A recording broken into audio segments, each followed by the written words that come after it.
Sorry, you can tell I haven't used my password safe in a while.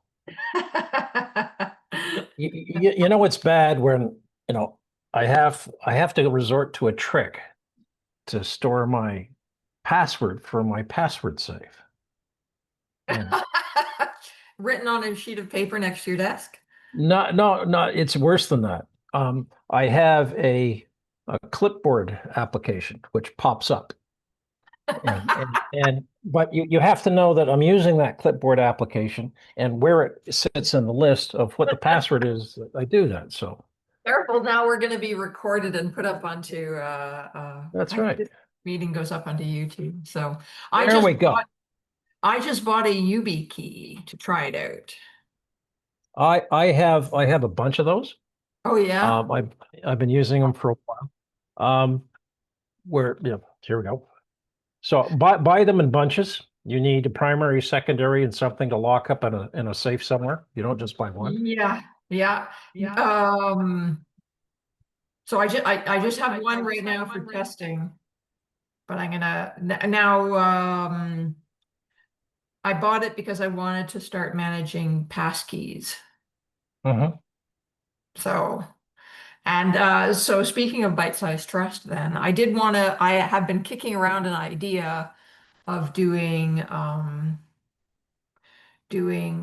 like a password works, like the story of how a password works. So the password works Hmm. because I'm going to log into your computer. So you and I talk and we agree that my secret word is going to be snail dog.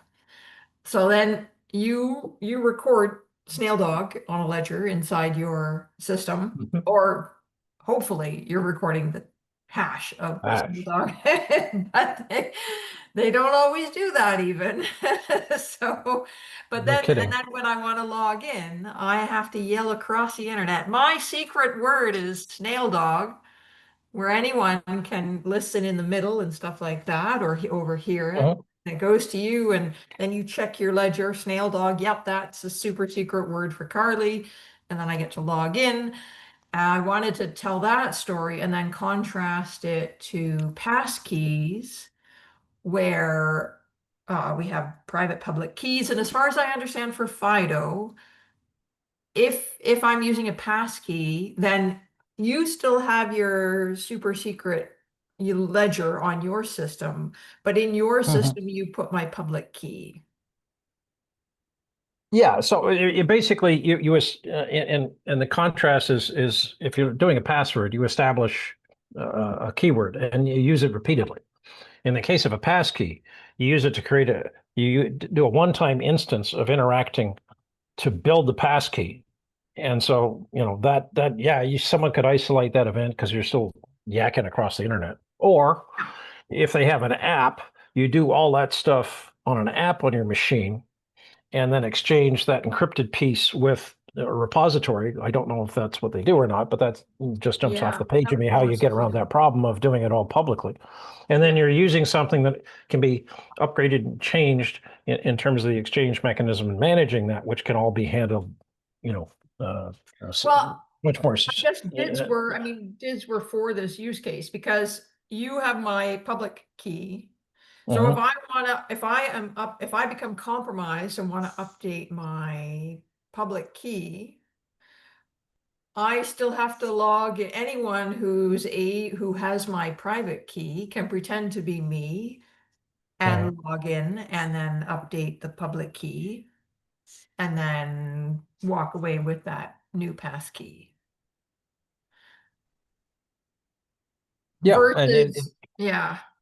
yeah. Well, let's put it this way. Certainly, I've seen enough in the industry over the years that says, yeah, passkey is a lot better than what it exists, but it's not where people really Hmm. want to go. Right. So that's where, having an app that you do the mechanism locally and Yeah. you've signed it with, like, I mean, it's how deep is your private key? Yeah. Yeah. Like I Yeah. have a private key I only use to establish passkeys and it never Right. leaves my box. I never use it anywhere else. And Yeah. then I establish that in a one-time event with the public key of some secure Yeah. as Sam Smith says, some out of band mechanism, which is entirely, of which there may be many paths to do so, so that you Yeah. have that initial, let's call it establishing uh, Yeah. event. So the DIDs are supposed to be where instead of you having, your ledger where you put my public key in, Mhm. instead you have my DID, which points to where you can find my latest public key. So then you go Yes. out and you find my public key and then my control keys. So that was my comment in your thing about what are some of the building blocks of a DID document?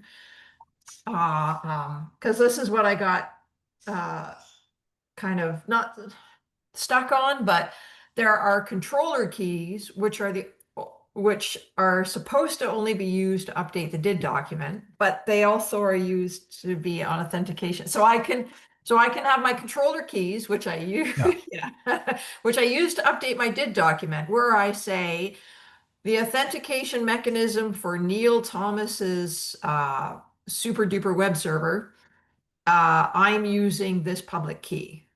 So that for Neil's super duper web server, Right. when I try to log in, you look back to my DID document and find my authentication key, public key, and use that for a challenge response so that I can prove that I'm the controller of the DID using that authentication mechanism and log into your web server.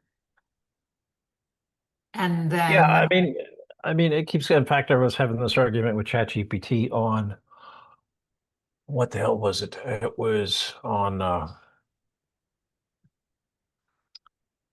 going back and forth in terms of anyway. The argument came up and it was saying, well, you can compromise that. I said yes, but you would have to intercept this and this and this, and if I'm constantly changing this thing over here, then I'm making it as Sam Smith said, I'm making it if what you're trying to do is pick off, say, an individual traveler's personal information.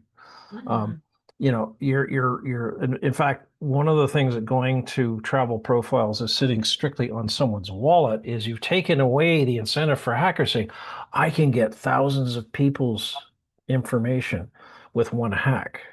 Now it's incredibly more expensive. I now need to fight through your digital wallet for each right, and yeah, individual problem. So, yeah, yeah, and they said, and ChatGPT said, yeah, Sam's right. Um, if you make it, if it's too expensive, then people are going to give up on that. So that's really what yeah. this is. It's Go for the easier, go for the easier thing. yeah. So it becomes and like I said, the UB keys are fine. I just found that there was not enough it's more of a secondary thing. I know Yeah, that the okay. team, like I spoke with some of the team at various IAWs in the past, going back a few years, and they were saying, we're hoping to make this thing, so you use it for everything, and it becomes more. It's the thing you put in your drawer that's your, super Backup. secure thing you use for only a very few things, and because it's a physical thing, no, you can't get it, and you swipe it on the back of your phone or whatever and plug it into an authenticator. So I guess what's the authenticator I've got on this machine? So I've got the Yubico authenticator, Okay, right? yeah. And Which and, is and so similar to the Google one and the Microsoft one? Or do I have to well get it yet another product on my computer? so I've got Google's, I've got Microsoft's, and I got YubiKeys. I put Yeah, them all on to play with them a few years ago, yeah, and so I yeah, still use them. Um, but the only one that actually requires the YubiKey is the YubiKey. I don't know. So as yeah, far as I yeah, know, the Microsoft one doesn't. But it yeah, is still something that you establish a link on an establishment event. yeah. And so, it's constantly updating it, and it's still synced, so it's got an algorithm which it checks saying, okay, you sent me this key. Is that the actual key? Yeah, yeah, That yeah. they're running on two different independent mechanisms, one on your phone, one on their site saying, yes, you're still synced. Um, YubiKey will never take off because you have to spend at least $80 to get your two keys that you use. It's way too expensive for what it is. Yeah, I just found it a lot less useful. And in addition, if I'm working on a laptop and I'm remoting into my desktop and I'm on a desktop app and it says you have to put the YubiKey, I have to run downstairs and put it in the desktop. Okay. So it becomes a little awkward. So, in concept as the backup thing, if I was to have the one thing that, I update I only update it in the dark, but I use it as the basis for other things, and I've got 3 copies of it. So, you know, So another question about it, you have to touch it to make it work. Is that a fingerprint touch that's or a no, it's liveness just it's a liveness test. test? Okay. And it's not always true. It is a feature that you can use the liveness test for.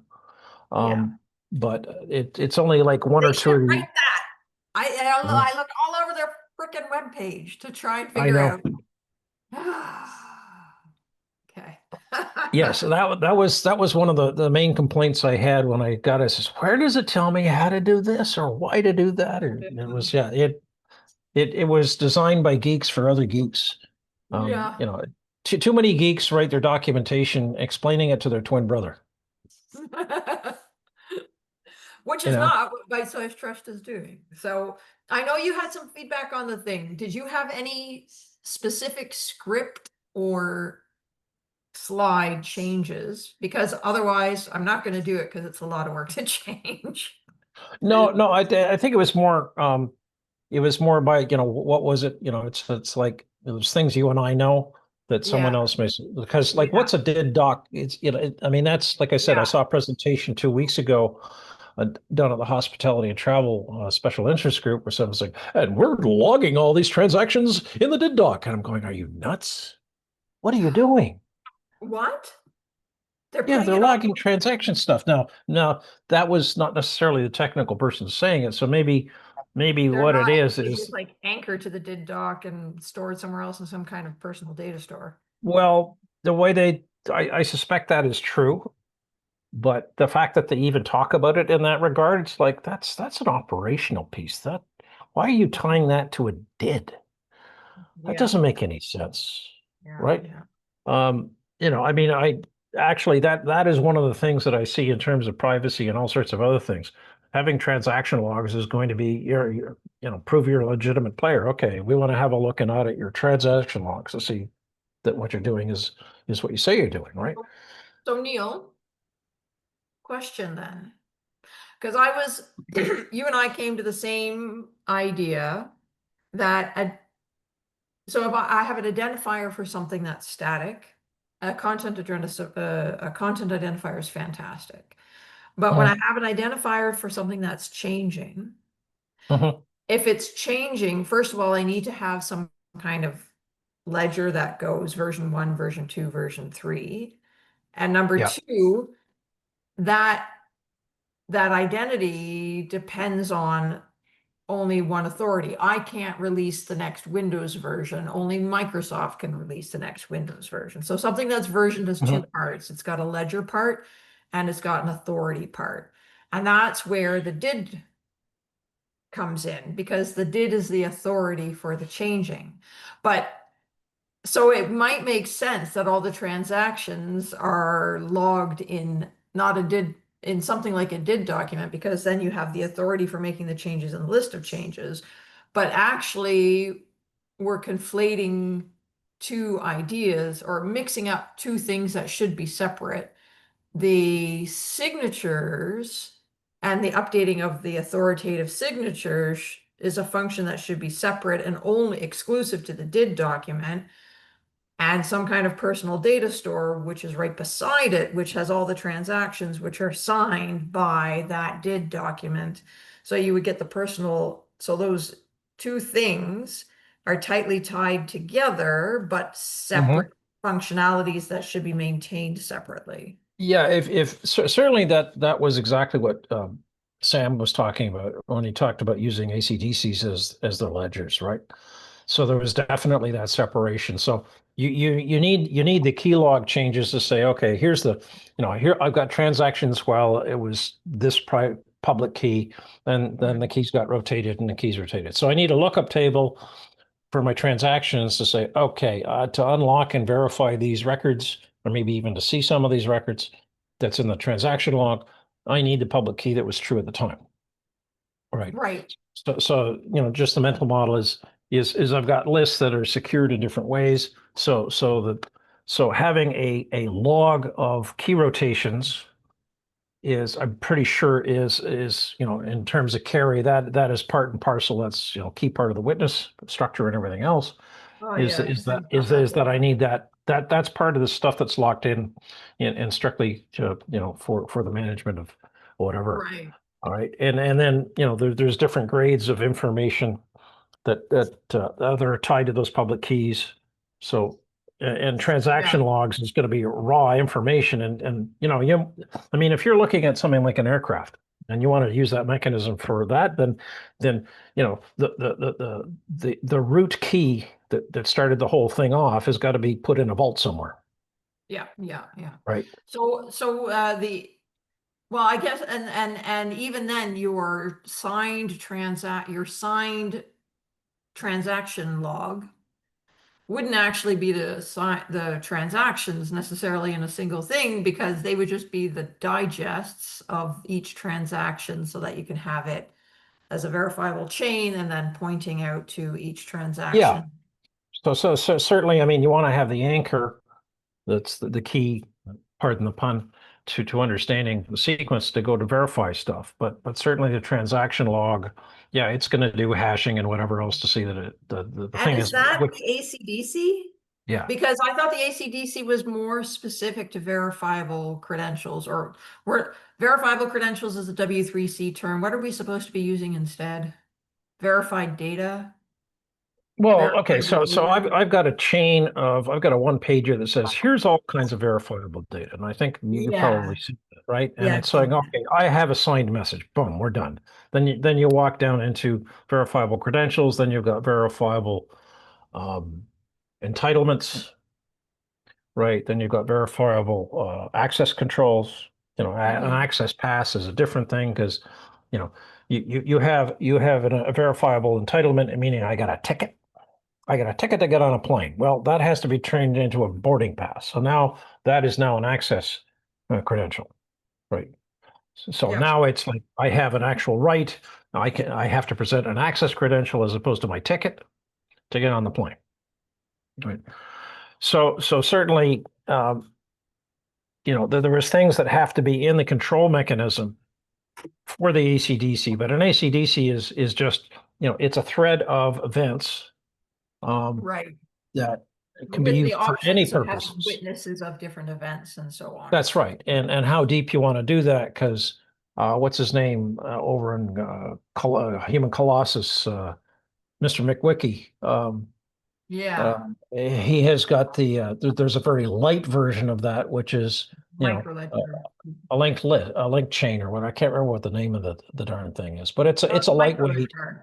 I think that's the microledger. Yeah. So a microledger. microledger is just, yeah, an ACD is the general thing. You can wire it together and have link chains all over the place. The Yeah. what he was talking about is something. Okay, that's a good candidate for a verifiable aircraft just transactional. In fact, I could even see even that's a little bit of overkill. I can see a more lightweight version than that. Yeah. That should become standard because I want to make sure that if it's broken, you've got certain Yeah. authorities you can trace to, et cetera, et cetera. Because the number of things that we use in life, like think about how many times you've had something witnessed, aka notarized, right? Many, uh-huh. many, many, many, many times my signature is enough. Uh, Purchasing a house needed witnesses and notarization. Getting married, witnesses and notarization. Power of attorney. Update updating your will, which I just did about a month ago. It's Yeah, like yeah, yeah. So power of there, there, power of attorney, power of whatever. Those are the. But I mean, like the number of times I have gone in to get things notarized and witnessed, I could count on my hand. So there are vastly many more transactions that don't require that oversight. no, you'd still want to have to say I can You, verify that this is my transaction log. Yeah. So having a witness is not necessary. It depends on the severity of the consequences that you Yeah. need a witness for. But the Which is why we have mechanism, marriages and wills and stuff like that. Yeah. yeah, and just looking at so one of the topics that came up in the hospitality and travel profile is emergency contacts, right? Which in many cases is going to be fairly deep personal information about who to contact, and the answer is the danger is some hacker has just got a simple dumb file with not a lot of protections, and they just go in and yank that out, and now they've got all sorts of private information that you really hadn't intended, or somebody's stupid enough Or to uh, uh, disclose another that. thing I would do is for international, gosh, we had it with my neighbor, attempting to do international child kidnapping between parents that are. Yes, that is a real can of worms. So custody and Yeah. guardianship is basically our friends John Phillips and company. They went through and said, here's what guardianship looks like. So the model exists, but the problem is jurisdictional legislation. Yeah.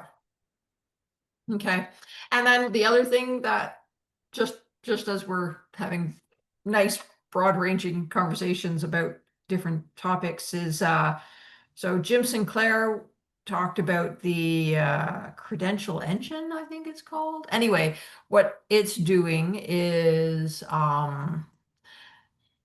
they wanted um they've come up with the vocabulary. It looks like it's a fairly big organization. They've come up with the ontology that describes all the terms you would use in order to lay out academic credentials. Mm. Of course, the obvious ones like doctorates and bachelor and stuff like that. But then there's all the additional ones that are like updating training or workshop stuff and so on. So all the different types of credentials that one might ever earn. They have the vocabulary for that. And then they have a repository. So you are a university, so you can write out the syntax, the schema for your bachelor credential and put that into Mhm. their repository. And but they don't concern themselves yet with the signatories of that credential. So then at the university, you would say, here's what I'm using to issue it. And at that university, they would have their own signatures for the digital credentials and so on. And then I was just asking Jim about how, like, I never would have thought of it before, but now it's like, well, if Canada were to put our credential registrations inside that thing, then it could be held hostage during trade negotiations and threaten to shut down all of your academic credential verification systems, etc. Yes, be careful where you host it. Yeah, even if I was an American, I'd be hesitant about that now because if you're Harvard and then Trump's like, yeah, I'm gonna, you like issuing degrees? Well, now you can't. I took it away until pay me my requested amount. As in the 10% of the shares that Intel gave him. Yeah, I tell you, So, at so at the at the current course and speed, the United States may be completely and utterly isolated in the next 2 years. I don't know. I don't know. I don't think it'll take. I don't. It'll hang on. The decline will last considerably longer than that, but it'll be miserable all the way through. Yep. So, yeah, they've just Well, I withdrawn COVID vaccines. well I mean, the thing is, Canada Too already specific. has currently manufacturing rights or capacity here. Yeah, So we have uh, a factory, a Moderna factory. Good yeah, thing. so yeah, Yeah. it's just people are saying, okay, we can disengage. Let's put it this way: there's been a lot of discussion in the last month or two on restricting the NVIDIA AI chips to China. And China said, Right. okay, we're just We'll going to make it. invent our own. Yeah. And Yeah. while NVIDIA has got a software standard, particularly that is, the cat's ass, it says they get 100% incentive. You have no, Yeah. you throw enough brain power at it, they're going to duplicate it. So So I wonder then how that kind of system could be represented. The credentialing system could be changed from something. Well, at that point, then you've got a blockchain and you've got all the different countries holding copies of the database that's holding all the credentials so that no one country can come in and say, we're going to turn off Canada because all the other countries might disagree for that. So then you're well, required to have international cooperation. it's going to be a secure data store of some kind. Blockchain is a solution. I go, well, what was the actual problem? Well, no, there is the problem. You don't want the jurisdiction of control of that kind of information to reside in any single one organization at any single where it can be pressured by the host government of whatever country is currently holding But it. that's a physical location requirement, Well, not. not necessarily physical, because it also can be legal if you're under their legal jurisdiction, even if you're physically somewhere else. I don't see how that fits. If Canada decides that they're going to hold their own stuff on their own physical cloud, the U.S. does not have any rights to go in and steal it. Yes, but but then you're talking about the distribution that Canada maintains their own, United States maintains their own, Myanmar maintains their own, and stuff like that, which Yep. limits our ability. So now I have to have I guess I need a trust registry that lets me point to all the Yeah. global, yeah. Or like I was saying, a similar kind of function would be that everybody, no, yeah, I guess you have there the consensus of the blockchain, because then if one country, if you were writing all those credentials and all the nodes have to agree, and then you get one country that says, I'm not going to agree to anything because I have put that country under sanctions, then you have a inability to, yeah. So it's probably going to be some kind of trust registry where so anyway, so that would be interesting topic Well, for so that is actually like, the discussion that's going on over the governance architecture team. So John Phillips is I now know I part want to of. be in that meeting. It's just so late. Yeah, so John is sort of like the lead on that, and Yeah. uh, you Because get to put if you join he's working on a UN team, and he's actively promoting people joining yes, and going to the I Canadian know. Okay, consulate to get. I need to join that. I need to get back into that working group. I love John and I love the work, and I've seen the UN work Yeah. and it looks Well, great. let's put it this way. Okay. There's this new group that's spinning up on the 17th, which is the DM distributed, whatever it is. Just having a The conversation. UN, the UN group. No. This is a different thing here. Hold on. Let me go pull it up. I just had a discussion with friendly neighborhood Drummond on this topic. Mm. Okay, where are we going here? All right, there's a new group being spun up on the 17th called the Distributed, where the hell's the name of it? Decentralized Trust Graph Working Group. Okay, yes, yes, that's Drummond and the first And Kim person Duffy. Kim stuff. Duffy on the diff side. So I have been voluntold by both parties. I'm going to be on this group. I want to be on that group as well. Well, Is that just a TOIP or a diff? I think it's a joint. TOIP. Yeah.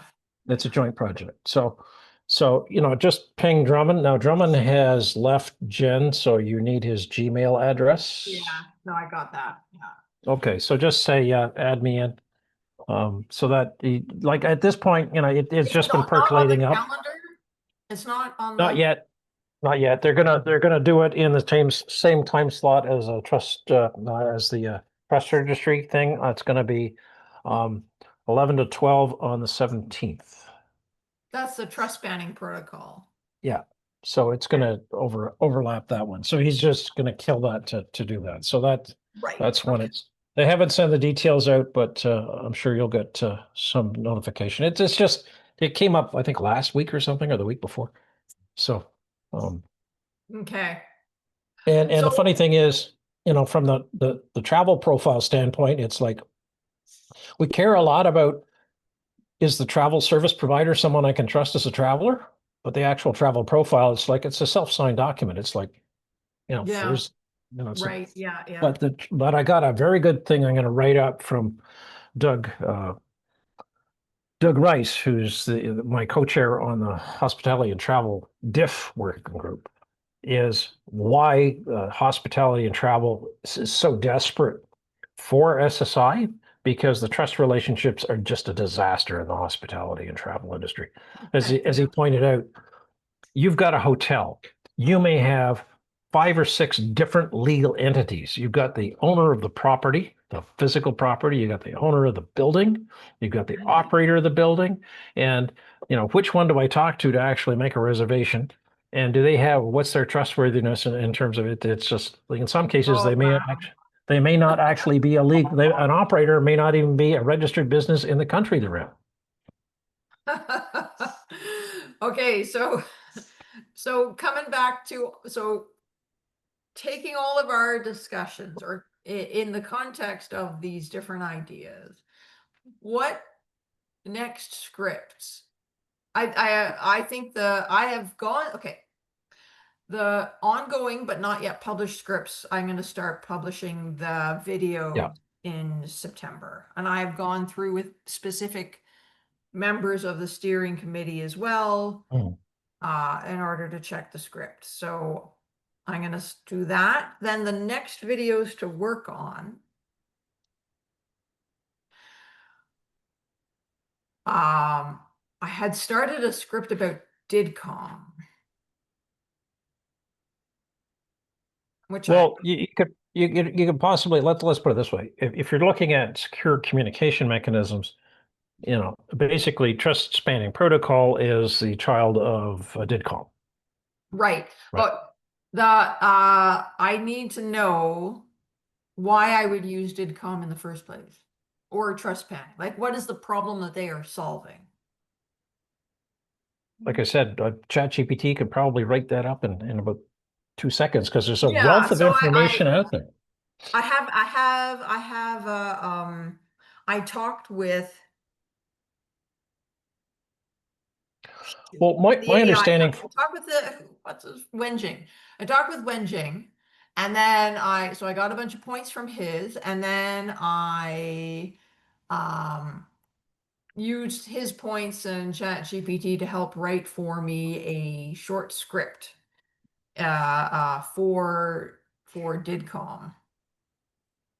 well, let's put it this way. Having been in some of the early discussions of DIDCOM, which were hugely discussed at IW years ago, Yeah. it was the intent of saying, I want people who control DIDs to set up a communication channel that leverages the security and the signing ability of each party to basically say, yeah, I can verify this came from me. And the rest of Right. that stuff is based on using those keys to encrypt the documents and structure it, so that Yeah. it could be a Okay. transportation protocol at a lower level. So it was like, so let's take TCP/IP up or HTTPS or whatever it is as a communication. So let's look at that and factor in the private key, public key, and DIDs. For lack of a better description, that's where it was. And Wenjing has just said, I'm going to take that next level. Yeah. DIDCOM versus FIDO. I'm just asking. Because the one thing I do know is because I've been looking at OpenID Connect, Yep. because the one thing that surprised me a little bit is we were on a conversation on hospitality and travel with Visa Europe and their technical Yeah. people looking at SSI, and they said our first cut at digital wallets will be OpenID Connect, which will use DIDCOM and DIDs that are created within the context, but that's not decentralized. It's centralized with an authority server. It's going to be Okay. issuing the DIDs. So you're going to go through. So it's using the mechanism of DIDCOM, but it's Yeah. centralized. Right. And that's just Right. because that's so a lot of the discussion at this point is that's the market today is OpenID Connect, particularly in Europe. So all of this stuff is, DIDCOM is starting to bridge and pull people over. So at some point, that the using IDs and passwords and centralized, like it still could be centralized using SSI, right? Yeah. Yeah. Yeah. Yeah.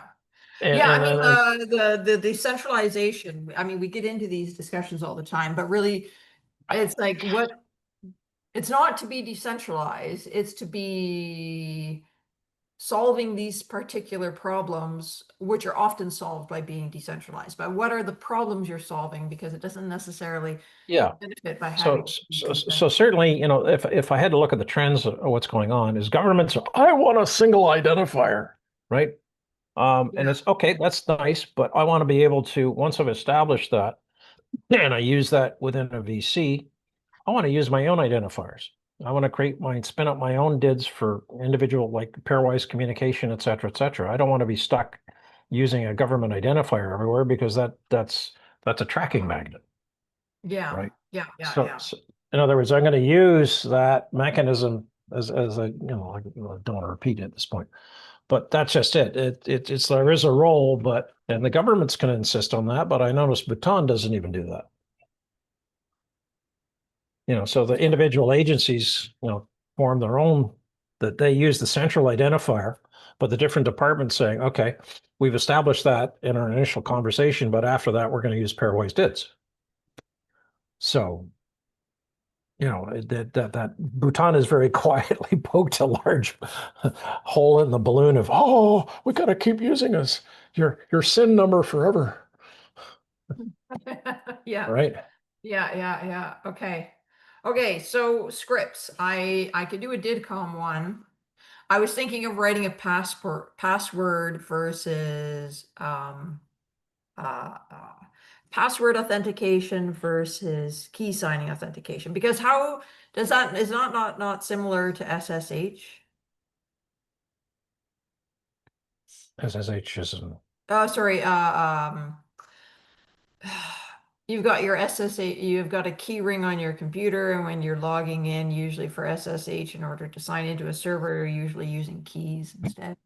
What is that called? Don't know, but that's Have you not ever something used SSH where you're connecting to another server and then you've got to generate key pairs and stuff like that? No, I haven't used it personally. I vaguely remember it in whatever else, but it's as you point out, the problem with passwords, even if you're rotating them on a fairly recent basis, it's still, as you point out, it's an unencrypted thing you're shoving in a browser, right? Yeah, yeah, yeah. So, and something that you can manage and rotate. I mean, consumer grade, you know, shall we say, constantly moving identifiers is a good thing, as long as Yeah, it's yeah, yeah. strictly private, right? So, Okay. I mean, let's put it this way. Probably password saves have done more to do things so that Martha is not using the same friggin' password on 75 different sites. You know, but you know how much work it is to not do that? Like I got my parents after they got hacked. I got them off of whatever system they were using onto more secure passwords. Mhm. So now they have unique passwords for all the different accounts, which are passphrases that aren't super long, but they're still, hard to guess, hard to brute force because they're long enough. But like maintaining that, the password manager, because if you're doing it the only other way to do it is pen and paper. Well, I mean, I use one. I've been using password safes for years. So I've got an Yeah, old one I still use for some long-term stuff, but I use one password. It sits on my phone, it sits on sits on my yeah, tablet, sits on whatever. It's auto yeah, updated, you know. yeah, It fills it in, you plug it into your yeah, browser. It says, okay, do you want me to yeah, fill this in? Yeah, fine. yeah, So it tends to make a lot of that stuff go away. yeah, Um, yeah. But I can tell my parents would still have trouble with the password manager. Um, definitely against it because it's just more work. Yeah, it So is. I mean that's where having, a physical. Now the problem with the physical key, of course, you lose the stupid thing. But yeah, like I said, the defense. And in fact, it was funny. I was getting a lift back to the airport from one IAW, and this guy had four keys. He had two with him and two back at, one in the bank vault at home and one with his wife. And he lost the two he had with him. So he said, I was screwed. And this is a guy who works for YubiKey. Uh, yeah, yeah, yeah, yeah, yeah, yeah, he's saying, oh my God. He said I yeah, should have taken one of them and put it in the hotel safe or something. Yeah. So yeah, that's that's yeah, yeah, that's the yeah. problem with the physical toys. Um, Yeah, because I mean, my house key is now gone. All I have is a code, hmm. which is fantastic, especially when you have children. Mhm. I do not want to give her a key. Been there, done that. Okay. Okay, so I think we'll end early and I'm going to start working. And if you have any script that you want to do, like Well, let's put it this way. Um, at some point, I'm going to, in terms of like, I've got the gun at my head. I have stuff. I've got to do a deliverable and get the first pass of the schema. They wanted one yeah, person, so it had yeah, sense. So that's due September the 19th.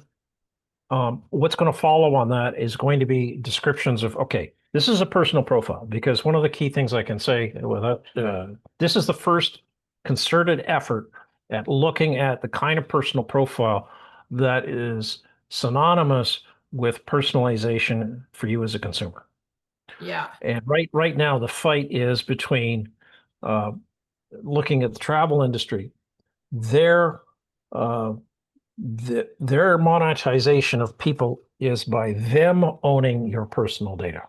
yeah, So they're collecting it, they're looking at a travel history, they're building a profile of you, and that's their, hey, we want to capture the customer. So if we can deliver better personalization, it's like, except you're extremely vulnerable. The stuff may be out of date unless people are traveling. or or they sell it to flights to be like, well, Carly kind of really wants to travel here, so you can jack up the price for Carly. Well, that's the other thing that came up with, was it, I can't, was it American or United or Delta or somebody? Um, in the US, they're saying they're going to use AI optimization based on, demand and how often you travel and blah, blah, blah. And it says, well, that's a fast way to piss off a customer. And it says, well, screw you, I'll go somewhere else. So it's a very self-defeating process unless you're a monopoly. Um, Yeah, yeah, but yeah, but yeah, but certainly, it's just like, why do you not want to do this? Because number one, you can't, nobody is going to share their medical data with you. And there's so much that I've certainly tripped across in looking and investigating things like skiing and scuba diving. There are so many medical conditions and personal limitations or injuries or whatever else that is stuff you would never let anybody know. But what you want to let them know is what supports you need on the trip. Like what the underlying medical condition is none of your business. So yeah, that's yeah, something that never disclose, but you would use it to have, say, an expert on, say, air travel come in and look at your medical profile and say, okay. And this is true of John Jordan. Essentially, he and Air Canada walked through exactly that yeah, exercise. yeah, yeah, And yeah, he had to exchange a doctor's note saying, yes, with a travel companion, he is capable of traveling in spite of being yeah, a quadriplegic. yeah, Um, yeah, and it was very useful conversation. Um, and that's the kind of level of detail that was very privately done behind the scenes, right? So letters yeah, exchanged yeah, and yeah, stuff like that. Yeah.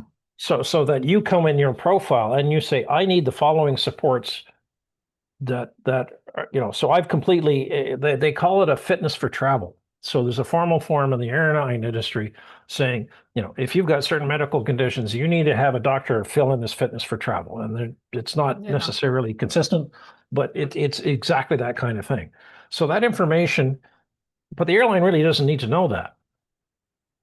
They need to, the airline needs to know what supports do I need. They need to know the services they need to provide, not what my Yeah. medical conditions are. Right. Yeah. So there's that kind of stuff that's coming out of this discussion, which I couldn't have told you that 6 months ago, but looking at it, it was like, yeah. And like I said, the other thing is emergency contacts.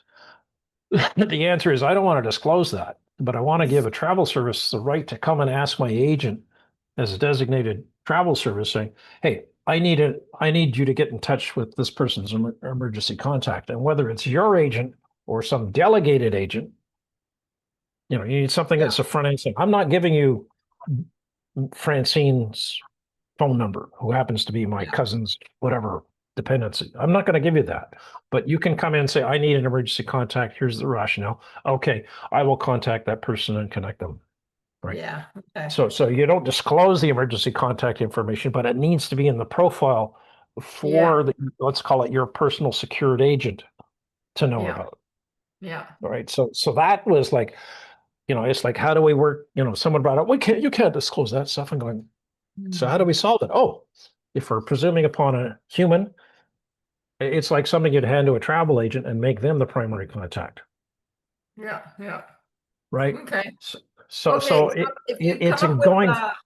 it's looking for not the specific not a specific solution to that, but rather the underlying technologies that let you build what you need. Which No, is that why, that that yeah. yeah. So what is the indirectness mechanism? What are the mechanisms? And they all exist in SSI, right? Um, in terms of, you've got a layering of access rights, right? As opposed to no, this, in other words, you don't disclose a specific thing. You provide a service. Instead of disclosing information, you provide a service that uses the information. Right. Yeah. Yeah. Yeah. And in fact, Okay. this is where, in fact, what this leads to is certified agents. Yes. You're a certified, Yeah. Yeah. you're an agent that's Yeah. certified for emergency contacts because Oh, it's been.